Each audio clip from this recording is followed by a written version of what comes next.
All right. Hello, everyone, and welcome to T3's webcast. Today's topic is about integrating LGBTQ youth into the mental health system. My name is Johnny Hasboon. I'm manager of T3 Training. Thank you all for joining us today. Marc here is a writer, editor, analyst. He specializes in health policy, violence prevention, and LGBTQ health.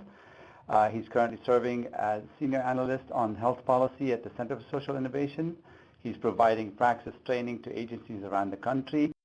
Marc's academic background in psychiatric anthropology, combined with his engaging presentation style, has helped thousands of service providers adapt their systems to the rapidly changing landscape of social services. The focus of the webcast today will be on various ways that the mental health system has worked to actively undermine the health of LGBTQ youth and adults in the past, and how we can begin to address this historical disparity for some of our nation's most vulnerable young people. Again, thank you all for joining us, and I'll hand it over to Marc. Thanks, Johnny. Hello, everybody. If at any point in time you can't hear me or there's any other difficulties, please let Lunice know. All right, and already someone says they can't hear. Lunice will handle this thing. So I'm going to get started. As Johnny mentioned, I wanted to ground this conversation today in thinking about how the history of mental health needs to be addressed when we move forward in its execution and practice, which is why I wanted to really not shy away from the fact that we do have a dark history inside psychiatry and psychology when it comes to LGBTQ folks. So I want to start off with sort of the agenda of the day, right?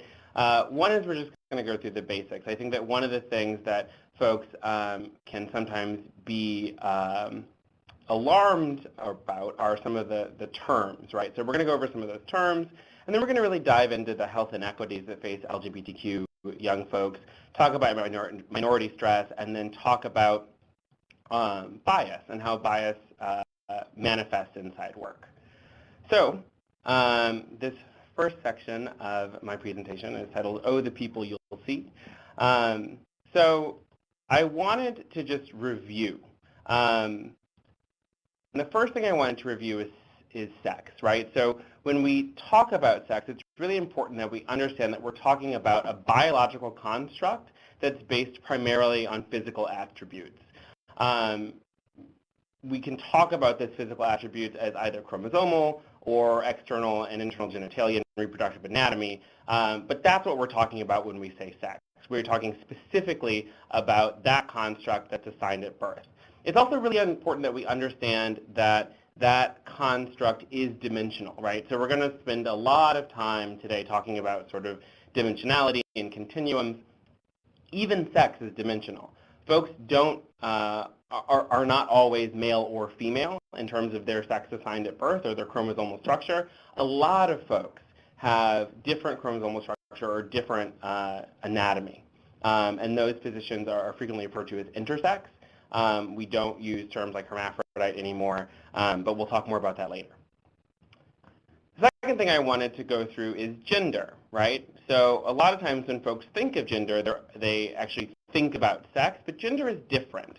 Gender is actually a social construct, and that's how we use to classify folks as men or women or some other identity in society, and it's often related to the role that they're expected to play, right? So when we talk about, sort of men being out in the world and, bringing home money and women being in the kitchen, that kind of social construction that we're hopefully leaving behind soon entirely, is what we're thinking of when we think about gender. The next thing is gender expression, right? And gender expression is how I communicate my gender to other folks, right? So that can be my hairstyle, pants, dresses, nail polish, lipstick. All of that stuff is gender expression. Gender expression is also related to, right, the social constructs that we use to classify folks. So it's really important that we understand those things as connected and intertwined, but again, distinct, right? So just because someone is wearing lipstick doesn't mean that they identify as female. Or if they have a short haircut and wear pants, right, that doesn't mean that they identify as male. So it's important to make sure that those things stay separate in our heads. So that's sex, gender, and gender expression. Next, I wanted to just touch on gender identity, right? So gender identity is someone's internal identification.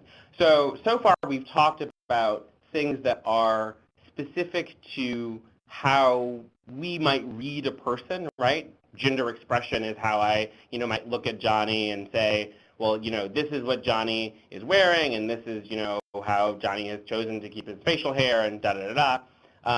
And gender identity, right, is specific to Johnny's internal relationship to himself, right? So that's, someone's self-image as either male, female, something in between or outside of the male-female binary. Again, we're going to talk a lot about the continuum that folks can be on and the way in which folks don't necessarily have to be male, female, right? They can be between or they can be something else entirely. It's also really important that we recognize that everyone has a gender identity, right? So a lot of times when we focus in on trans folks, we think that trans folks are the only people who have gender identity, right? Trans folks have a gender identity, but so does everybody else, right? It's an issue of congruency with sort of their assigned place inside society based on sex assigned at birth and other stuff that we're thinking about when we think about trans folks, but we want to be really clear that everybody has a gender identity. And the last thing is sexual orientation, right? And sexual orientation used to be the most complicated, as we'll see when we sort of get into the history, but now it's one of the least complicated. Sexual orientation is just who you are attracted to, right? Who am I romantically interested in? Who do I want to take on dates and go on long walks with and gaze out into the sunset? So when we talk about sexual orientation, that's varying degrees of attraction to male-identified folks, female-identified folks, or an attraction to neither. And we're going to talk a little bit about that as well. So that's sort of the broad pantheon of stuff that we're going to touch on today in terms of some of the terms. And if at any point in time there are other terms that folks are unclear about, feel free to throw those in the questions box, and I'll address those as they come up. So I did want to spend a little bit more time on what transgender means, because I think that has been confusing for a lot of non-trans identified folks. And I also think that we have spent a lot of time ignoring trans-identified folks. So inside every presentation that I do around LGBTQ health, I always want to pull out trans folks and touch on the issues that they deal with specifically and sort of try and explain that as a non-trans identified person, which, I want to put that out there, right? So there are things that I cannot speak to from experience. I'm speaking from the data, from my understanding. But when someone is trans, right, that means that their gender identity and sex assigned at birth do not match, right? So that internal idea of self versus the idea or the role and the sex that they were assigned at birth are inconsistent, right? So that's what transgender means. Trans or trans with an asterisk are sometimes used as shorthand, right? In the medical community, we frequently refer to trans folks as anyone who wants to alter their anatomy, right? But that's not necessarily the beginning or end of it, right? A lot of trans folks don't undergo, hormone replacement therapy or, the gender affirming surgeries, and others do, right? That doesn't alter someone's trans identity, right? Whether or not they engage in that sort of medicalization. A lot of times folks will sort of pull back from earlier language and refer to trans folks as transsexual, but that's not really a term that we use anymore. some older folks may refer to themselves as transsexual. So in terms of our practice, right, we always, and this is another thing we're going to talk about over the course of our time today, we always want to be attuned to the language that people use to describe themselves and try to mirror that back. Trans folks can begin to understand their gender identity at a really young age, as early as 2 or 3. So, again, we want to make sure, and the same can be said for sexual orientation. That tends to manifest, again, at a really early age, typically between 7 and 10. So we really want to understand that these are really, really core parts of people's being, and it's sort of never too early, right, to sort of say, like, oh, hey, I'm not comfortable with, the sort of gender identity that folks are putting on me, or, it turns out this is who I have a crush on, not this other person. Another word that we might see is gender nonconforming, or phrase rather, or GNC, and that describes a person who does not subscribe to typical gender expression or roles, right? So folks who identify as male but wear nail polish or lipstick, right? Folks who identify as female but present in a more masculine way, we could say are the tip of the iceberg in gender nonconforming. But gender nonconforming also includes a lot of folks who identify as gender fluid, again, meaning that they don't see themselves as belonging to a particular point on the binary, but gender fluid means that they are moving between. So that's sort of, again, I just wanted to lean into that and make sure that we all had sort of a common understanding of the terms and the words before we dive in. So this is a fun image, I guess, genderbread person. I think it's great for people to have. I just wanted to share it as a resource. It really is great at breaking down sort of gender identity, gender expression, biological sex. And then I think it actually, sort of goes the extra mile of breaking down sexual attraction and romantic attraction.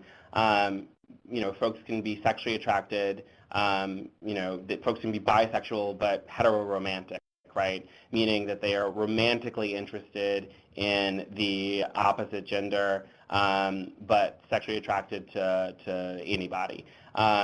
So it's really important to make sure that we're understanding those things as separate as well. So where are we coming from, right? I said we were going to talk about history, so let's talk about history.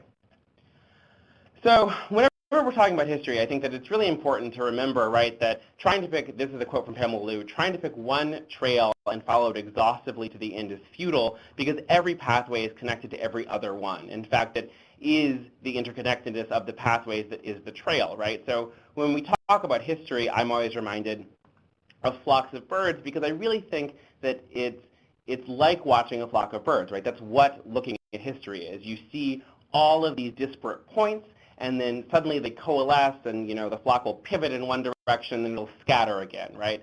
That's what it is to do historical analysis. So as we do this, I want to be really clear that we're looking for the interconnectedness of things, not necessarily looking to assign blame to a particular place or discipline or person or group of people, but really trying to figure out what is the trail here.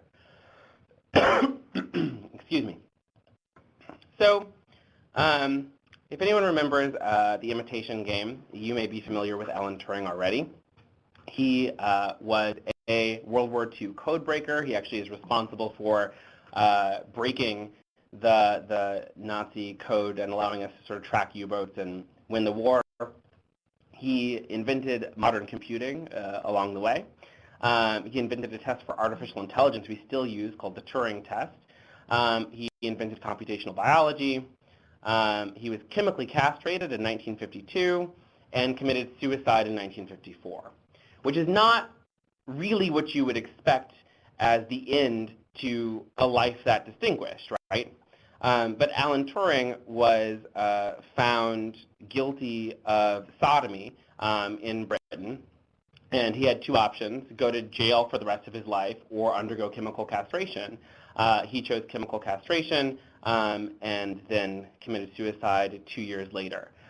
And I want to start with Alan Turing because I find that it is a really good example of how LGBTQ folks have been historically treated worldwide, which is to say that it didn't matter what you had done, what you had contributed, how, like, who you were in society. It was this specific thing that folks zeroed in on as being so profoundly pathological that it could undo everything else that you stood for, right?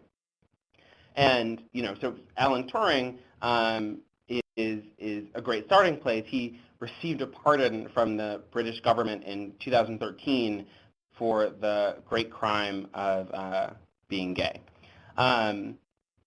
But this is also this is more than just history, right? History tracks into the now, right? So this is Matthew Shepard, who was murdered, folks may remember, right, at the age of 21. He was abducted by two straight men, tied to a fence in a remote area, pistol whipped, and left to die, and went undiscovered for 18 hours. For a lot of folks, folks may remember this as a turning point inside the conversation around LGBTQ folks, but it was a death, right? It was the death of a young man. And it actually hasn't been a turning point, right? So when we look at the hate crime statistics from 2014, we find that a full almost 21% of them are attributed to sexual orientation. 0.5% are attributed to gender identity, but we know that that is severely underreported, and we have reason to believe that the sexual orientation statistics are also underreported. So this isn't just something that has happened, right? It is something that is currently happening. When we lean into those, we find that 60.6% were classified as anti-gay or male bias, right? 22 were sort of mixed group, right? You see a group of people and you say, like, hey, they're some kind of LGBTQ, I'm going after them. And 13.2% were classed as anti-lesbian bias. This is just an example of a Wikipedia page that is dedicated to tracking hate crimes. And I just wanted to flip through it really quick just to give people an idea. It starts in the 70s and just goes on. And even now, right, when we talk about, so we've reached marriage equality, after marriage equality, we already immediately saw an uptick in violent crime, right, against LGBTQ folks. So where does all this come from, right? How do we get from, a conversation around mental health to violence? And I think that it starts with our perceptions of people, right? So starting in the DSM-1, right, the Diagnostic and Statistical Manual of Mental Disorders, it was the big book, and it was the first time it was ever put together, right? There was a diagnosis for sexual deviation. And inside that diagnosis, LGBTQ folks were subsumed under homosexuality, right? This diagnosis also includes things, like psychopathic personality with pathologic sexuality, sexual sadism, including rape, sexual assault, and mutilation. So again, this is the level to which folks pathologized LGBTQ people and really, again, thought that this was the end of a person, right? If we fast forward to DSM-2, sexual deviation stays in there. The category is expanded to make sure that we also include necrophilia and other forms of sexual fetishism. And it stayed this way until 1973. And at that point, the APA replaced the diagnosis with ego-dystonic homosexuality, which is shorthand for you're gay, but you're not happy about it. At which point you were eligible, right, for all kinds of therapies. Conversion therapy being the most common and a form of therapy that's still practiced today, where it's essentially a form of conditioning where you'll be exposed to images or desirous images, erotic images at the same time that you receive an electric shock or get thrown into ice water or other forms of basically torture. I think it's really important that we think about the fact that in a world, right, where you have folks like Alan Turing who are literally saving the world and are still subject to, either chemical castration or life in prison, how anyone could come to the realization that they, had an LGBTQ identity and then be happy about it, right? So the idea of ego-dystonic homosexuality in and of itself becomes almost a joke when you look at the context in which that diagnosis came to be. And this is why I think it's so important, right, that we talk about the history of psychiatry and psychology when it comes to LGBTQ folks. Because anybody over the age of 23 remembers being a diagnosis. So, and being a diagnosis that could get you put away. And for folks in their 30s or 40s, right, they remember a time when you could be consigned to a state hospital, right, if you were found to be an LGBTQ person forever. Until you were deemed to be no longer gay, you were in a hospital. So when we talk about, pivoting a whole system into being prepared to work with LGBTQ young people, I think it's really critical that we remember where that system has been. Because it's only by owning that and being really clear with ourselves about, okay, so maybe the tools that I have at my disposal don't come from the background necessary for me to do this work, that we can begin to investigate the creation of new tools, right, so that our organizations and our practices can truly be ready and good at working with LGBTQ folks. So with that in mind, right, I think it's crucial that we understand that equality is not equity, right? So equality is everybody gets the same thing. Equity is this understanding that some folks might need more because of the background, right? And the background can be both at the individual level, but also at the institutional level. So when we talk about pivoting our systems to be prepared to embrace certain shifts, right? Some of those shifts require deeper dives and longer reaches in order to get to equity. And I think that with LGBTQ folks, this is one of those situations where we have a lot of work to do to get to equity. So health inequity, right? And you'll notice I'm using health inequity and not health disparity, because disparity is just to say that two things are different, right? Johnny and I are different. Okay. Inequity is a way of capturing that the differences that we're seeing are the result of something systemic, not the result of differences in personhood, right? So when I look at the inequities that folks of color have faced inside any number of systems, right, they are inequities, not just disparities. So when we look at LGBTQ youth, right, there is a huge increase in suicide attempts. Trans young folks report at 26 to 45%, right, having suicidal thoughts. 25 to 37% of bisexual youth report some kind of eating disorder, compared to 7% of heterosexual youth. And there is almost a 3 times increase in generalized anxiety disorder or major depression.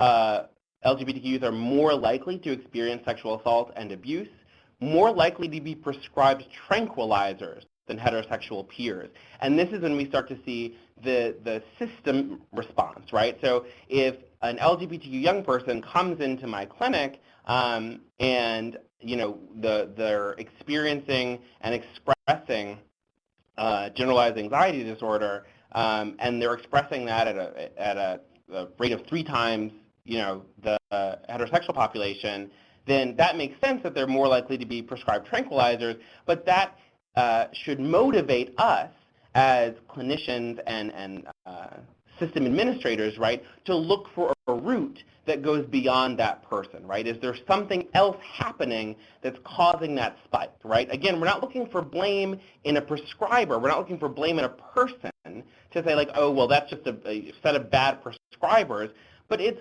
why would we think that LGBTQ young folks need to be prescribed so many more anxiolytics, right? And LGBTQ young people are more likely to initiate opioid use at a younger age, which in our current climate of an opioid epidemic across this country, I think is particularly important. So let's talk about minority stress, right? So in going back and thinking about, okay, so we've got young people who are being hyper-prescribed something, right? Why are they being prescribed anxiolytics? Why do they have such difficulty, right? So when we talk about minority stress, it's important to understand stress. Stress is any condition that has the potential to arise the adaptive machinery of the individual. And what does that mean, right? What is the adaptive machinery of an individual? It sounds like science fiction. The adaptive machinery of an individual is anything that causes you to initiate a fight, flight, or freeze response. Those three things are your adaptive machinery, right? Those are the three things that got us off of the planes and into a building. That's it, right? So when we talk about stress, right, it's important to then understand that there's regular stress, right, that arouses this adaptive machinery, and then there's something much worse, right, traumatic stress. So when we talk about traumatic stress, it's really important that we understand it's really different from other kinds of stress. It is not, I lost my keys, I have a PowerPoint to a bunch of people I don't know that's going out over the internet, and I'm not going to see their faces or know whether or not they're taking me seriously. Those are all kinds of stress that we can work with, right, that are part of our everyday. Traumatic stress is really different.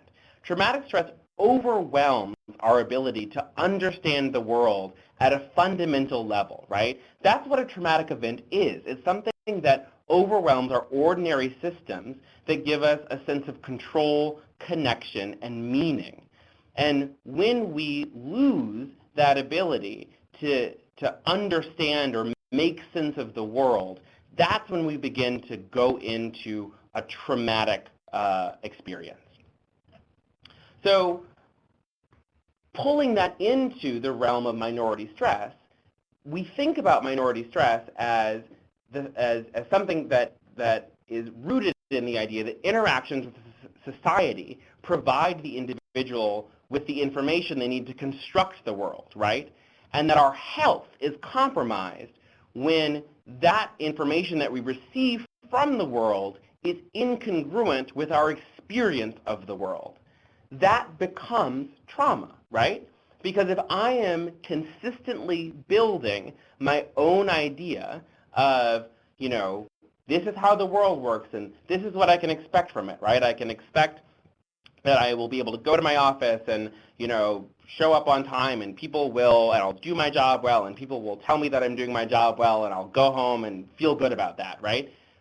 If that idea suddenly becomes compromised, right? So imagine that's the idea that we have from the world because that's what we've seen happen for everybody else. But when we go to work and do our job, for some reason, everybody tells us that we're doing it poorly. And we look at the person next to us and they're doing the same thing, right? With the same tasks and they get rewarded, but we don't, right? That begins to undermine our ability to make sense of the world. That then impacts our ability to be healthy through our stress mechanisms, right? We go into a stressed state and we stay in that stress state. So all of our mechanisms that say like, oh, you should fight it, you should run from it, or you should just stay real still, those require the activation of a really powerful set of endocrine systems that are not supposed to be active for very long. When they are active for too long, that's when we start to see all kinds of collateral damage in psychological and physiological systems. So toxic stress, right, is the strong and unrelieved activation of that stress management system in the absence of, and this has protective adult support, but I think it's just support, right? If we have support, then we're able to mitigate that. That's the importance of community, right?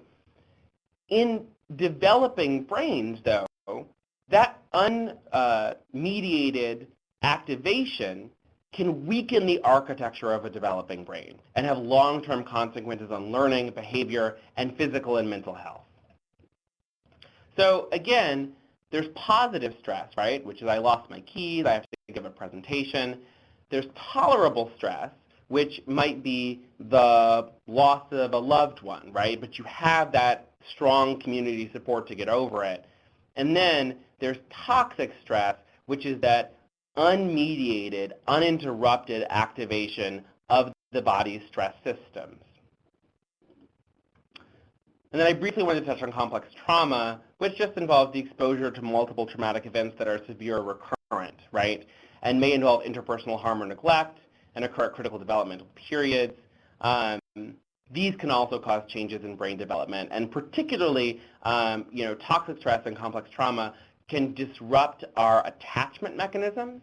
So folks can have long-term damage to their ability to form secure attachments and secure relationships as a result of complex trauma or toxic stress. This in turn might lead them to be seen by mental health professionals more frequently, right?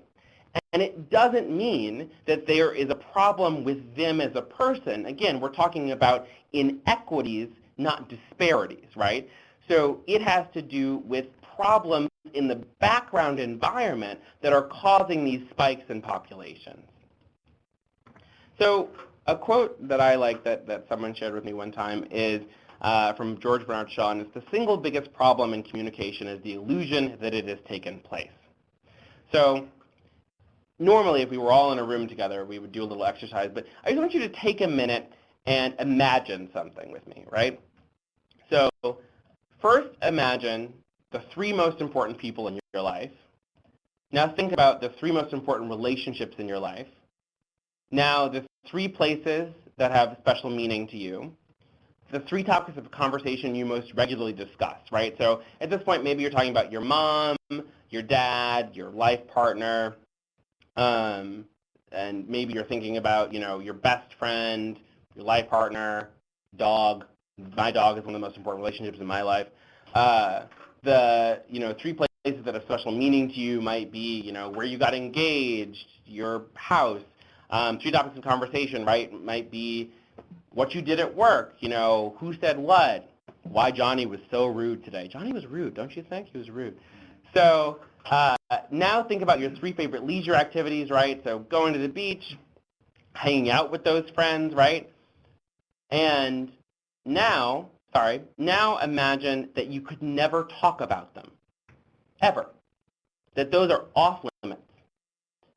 Imagine trying to navigate conversations with the people around you, and you're not able to touch on those really central tenets of your being.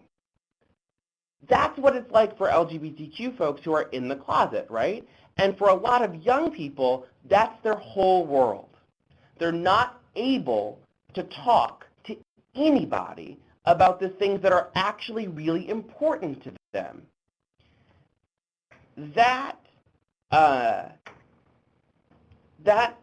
intersection of adolescence and that profound silence, right, is one of the things that leads to that toxic level of stress and that complex trauma, right?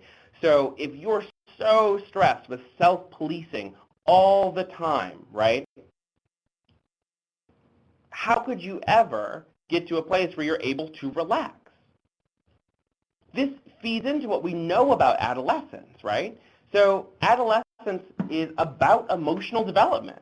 It's about establishing realistic and coherent senses of self in context, right? And you need the context of actual fights and actual relationships in order to understand who are you in the world.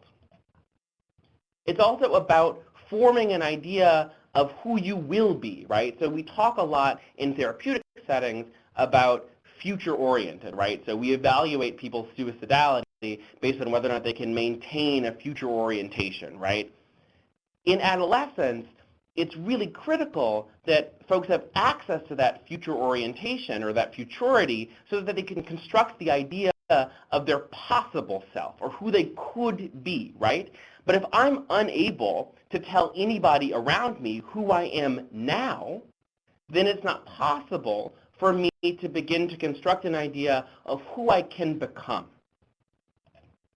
And finally, we know that the neurodevelopment, or what's happening in the brain, right, is characterized by an incomplete prefrontal cortex. That's the part of your brain that's responsible for telling you no, right? So your prefrontal cortex is the part of your brain that when you're walking down the street and someone's walking really slow in front of you and you just kind of want to punch them and then you don't, you have your prefrontal cortex to thank for that, right? But at the same time, and we used to think that in adolescence, it was just the prefrontal cortex development that was delayed, and so that's why they were so impulsive. But now we understand something else, that the socio-emotional system is actually highly aroused at that time and highly sensitive to feedback, right? So it's not just that the part of my brain that tells me not to do something isn't fully on, it's also that the part of my brain that says, oh, that person next to me is doing something, I should do the same thing, is turned way on, right? That combination of those three things, coupled with a toxic environment, right, is lethal. And I mean literally lethal, because LGBTQ kids kill themselves, right? They have incredibly high rates, not just of suicidality, but of completing suicide. So I want to touch briefly on the difference between, or not briefly, actually, this is moving into how we can respond systemically to what we've talked about, right? So how we can begin to respond, right, is by being culturally explicit instead of culturally competent. So cultural competence is great. I'm not knocking cultural competency, right? But cultural competency is oriented towards preparing folks to encounter diverse populations and creates a set of attitudes that allow folks to work across cultures and honors the differences, right? And the differences in interpersonal style and all that kind of stuff, right? That's fantastic. That's critical to creating healthy organizations. But this is also where we deviate from disparity to inequity, right? To address an inequity, we must be culturally explicit, right? And that means that we have to aim for a shared language, right, or a shared set of symbols and meanings that are created through the process of our interaction. So rather than simply saying, you're different, I'm different, I'm going to honor that space between us, right? This is looking to create a language in that space between us. It also hinges that we have an ongoing and dynamic communication, right? And that we openly acknowledge those differences. So rather simply walking into a room and saying, well, I'm different from these people, it seeks to explore how are we different and render those differences visible so that we're talking about them, right? So that I, as a practitioner, might say to a client, I actually don't have that lived experience in order to understand this, right? And in turn, that makes us, or it makes it legible to the client that we are seeing their life, valuing it, and not attempting a sort of universal panacea about, you know, well, I can relate to anybody because I'm culturally competent. But no, I don't understand that thing you just said to me. So let's lean into it. So in order to be culturally explicit, we have to be prepared to navigate the differences between ourselves and other people, which means that we have to navigate our own biases, right? We have to be able to identify the places in ourselves, right, that are potentially, you know, not accepting, and then look at those. So what do, oh, that got cut off. What do LGBTQ competent programs look like, right? So some questions have appeared, and I'm going to weave them in. So some of the questions have been around LGBT youth and homelessness. So I think that this is one of the more important things that we begin to think about, right? So, and this bleeds into the next question, which is around, sort of how outside of the mental health system are the issues that we're talking about being addressed, right? LGBTQ youth are it's now understood to represent approximately 40% of the young adults experiencing homelessness. So, I mean, that's a tremendous number of young people, which means, right, as we know, experiencing homelessness puts you at a higher risk for encountering the criminal justice system, for being seen in an ER, all that kind of stuff, right? So when we look at addressing these issues, and when we look at creating that sense of cultural specificity, that means that we really need to be looking at some really, really burned down to baseline requirements, right? They need to be attainable for every organization, not just specific to mental health, right? Because when we're looking to reduce the inequities in who's being seen in mental health settings, that means that it's actually not just the responsibility of mental health providers, it's the responsibility of the other systems, right, to bring themselves forward so that mental health can then do its big job of bringing itself forward and, looking at all of its history so that it can engage with LGBTQ folks appropriately. So first of all, I want to strike some things, and normally this is not a thing I like to do. It's not good to finger wag at people and tell them not to do a thing, but these are things we shouldn't say. We don't talk about people's lifestyles, right? Being gay as a gay man, that is not my lifestyle. I think of a lifestyle as golf. I don't think that, that's not a lifestyle, right? It's not a choice, right? When we talk about folks' significant others, we don't call them their friends. So, as a, ER nurse or ER doctor, I shouldn't say, do you want your friend to come back with you? Because, no, I don't. I'll have a friend. That's my husband, right? So we should be really mindful of those tricks in language, right? Also avoiding the term homosexual. Homosexual was a pathology, right? So folks, by and large, tend not to refer to themselves. Again, we want to listen to what people say and mirror that or echo it back, but we do want to avoid pathologizing terms, right? So homosexual, transsexual, those are things that we tend to avoid. And again, incorrect names and pronouns, right? So if someone introduces themselves as, Becky, and to me, they are male presenting, I want to make sure that I am saying okay, and I'm using the name that they've given me. And if I'm confused, I want to make sure that I understand what pronouns they'd like, right? It's always okay to ask someone. Once you have that information, you got to use it. So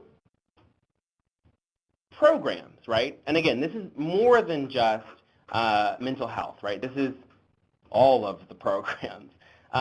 We need, to understand that at least some of the clients served will be LGBTQ folks, just statistically, right? So we can't have programs sort of hiding out and saying, oh, well, we don't see any LGBTQ folks.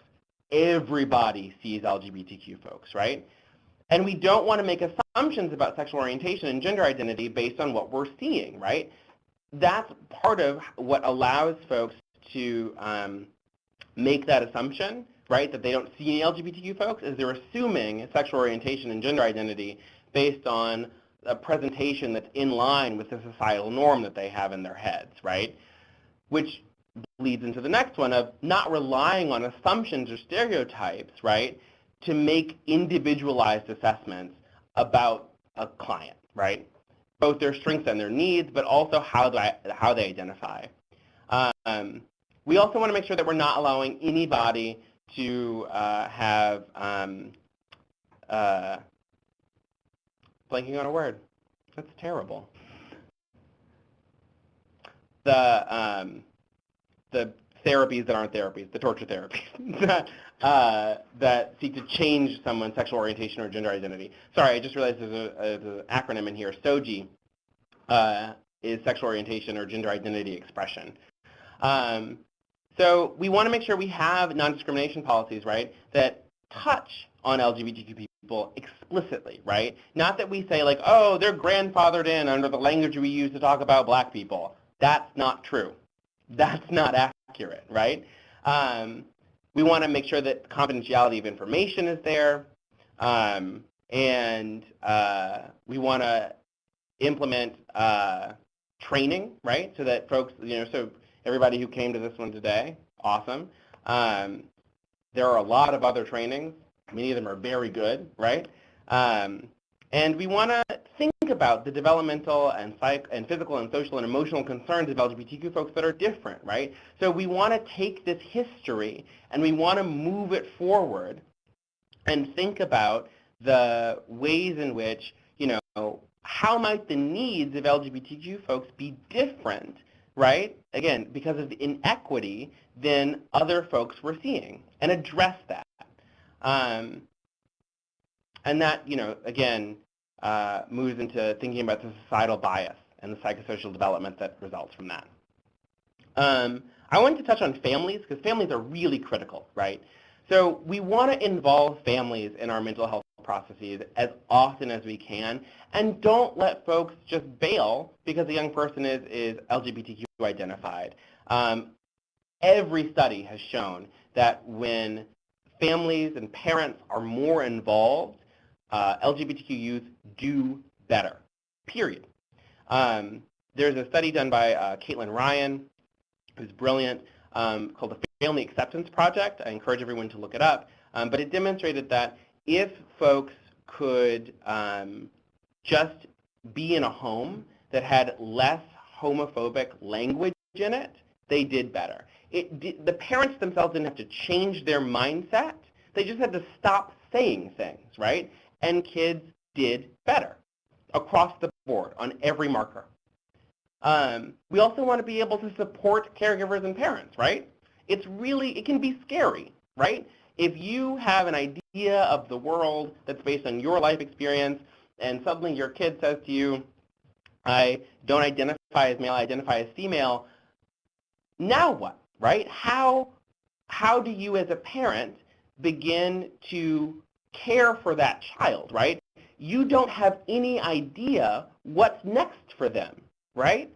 So parents are going to need some support, right? They're going to need connection to resources, to other parents, right? To support groups. I think PFLAG is phenomenal, but there are support groups that are based in communities, right? And, we want to think about, is there a support group for Hispanic folks or Latino folks, right? Is there a support group for black folks?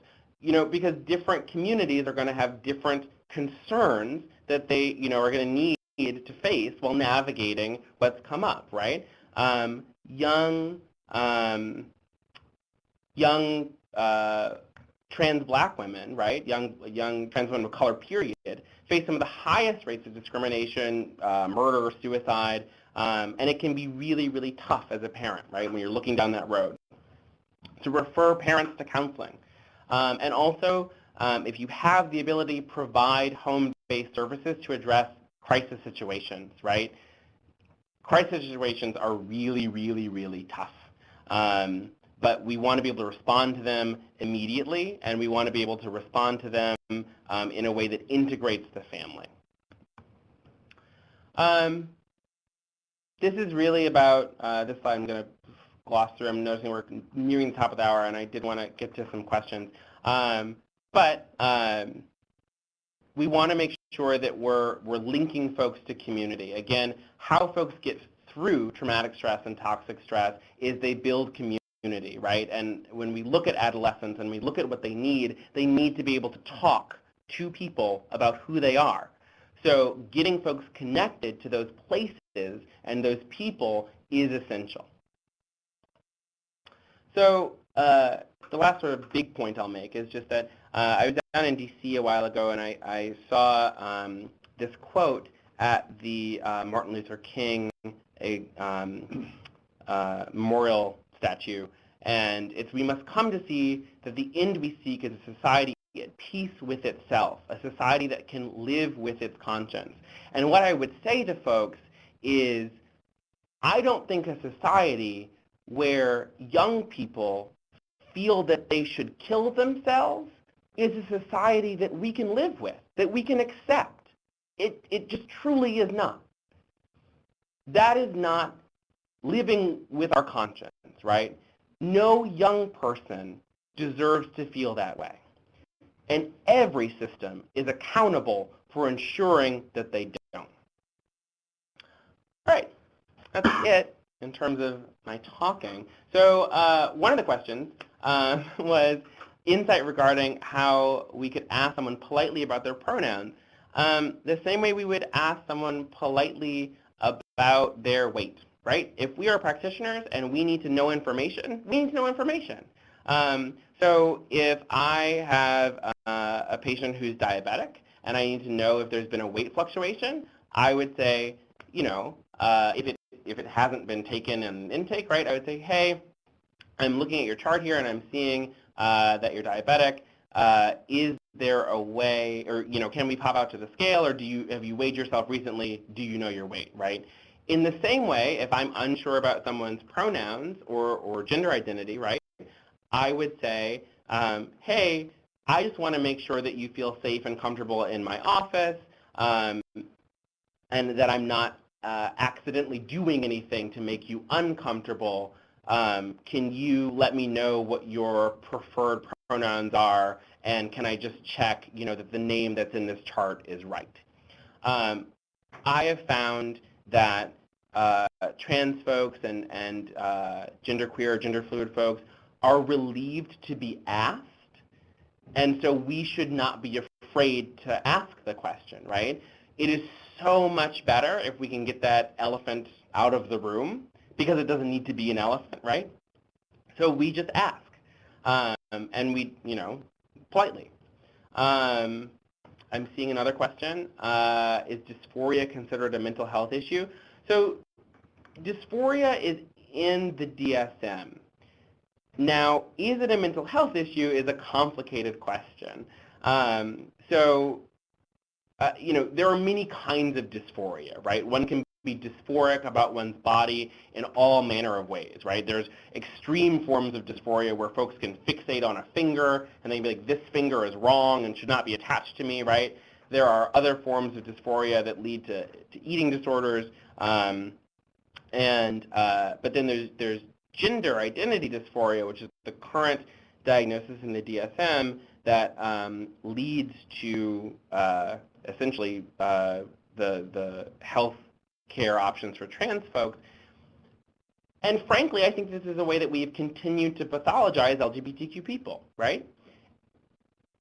I shouldn't need to be diagnosed with a pathology to get health care, right? So that's as if I went to the doctor and, as an adult black man, I said, I want to make sure that we're checking my blood pressure and my cholesterol because I know that, this is something that's in my family, whatever, right? And the doctor asked me a litany of questions to confirm that I was, in fact, black enough for these tests. That doesn't actually make sense, right? So one of the things that I think is useful is to think about our diagnoses and say, well, would I ask that question about, X, right? If I wouldn't ask that question if I wouldn't ask, a black person, well, are you really black? Are you sure you're feeling black today? And we probably shouldn't ask it about folks who say, I don't identify as, male, female, whatever, right? So dysphoria is in the DSM. It's only a mental health issue in so much as that dys part gets amplified, right? So the more people are unhappy, the more that we need to think about stuff, right? But if the unhappiness is not because of something that's internal, right? If it's not that, my gender identity is incongruent, right? If it's actually, I know that I'm a trans woman, I just need everybody else to stop acting like a jerk, that's a really different question, right, than, oh, like, this is actually a depression or an anxiety disorder, right? So going back to that earlier slide about, the hyper-prescribing of anxiolytics or tranquilizers, right, is the real issue that everybody's being a jerk to a kid and so they're anxious? I would submit yes. That's probably what we're seeing more often than not. And that when we think about dysphoria, we should be thinking about the same thing, right?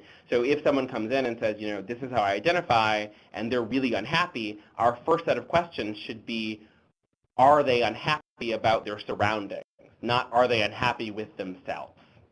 I hope that answers the question. If it doesn't, feel free to throw something else in the box. Let's see. I have, can you touch on the relationship between the issue of being different and being trauma-informed as a social service provider? I'm not super sure what being different means. I don't know if we're talking about the client or the provider. I believe you mentioned that during your talk about people perceiving others being different. Thank you, Johnny. Johnny's very helpful. So I think that when we acknowledge difference, we begin to move towards being trauma-informed in the sense, right, that trauma very frequently happens inside these vacuums, right, of lack of support, right? So when we can acknowledge, hey, you're different from me, right, and get into that specificity, we build a bridge into someone's experience and allow them to communicate that experience, and that begins to move us actually towards being trauma-informed, although trauma-informed is much more complicated than that. And we offer a whole set of stuff on trauma-informed care, so everyone should do that too. Right. Looks like we're approaching the top of the hour. I want to thank everyone for joining us, and Mark, thank you so much for this engaging talk. And thanks for having me. Pointing out the elephant in the room as well. And for the audience, once we close out, we're going to see a link. We want to hear from you. If you have any feedback, we want you to tell us what topics you want to hear in the future and what you thought of this webcast. Again, we are at thinkt3.com. You can also follow us on Twitter at thinkt3. Thank you again, and see you next time.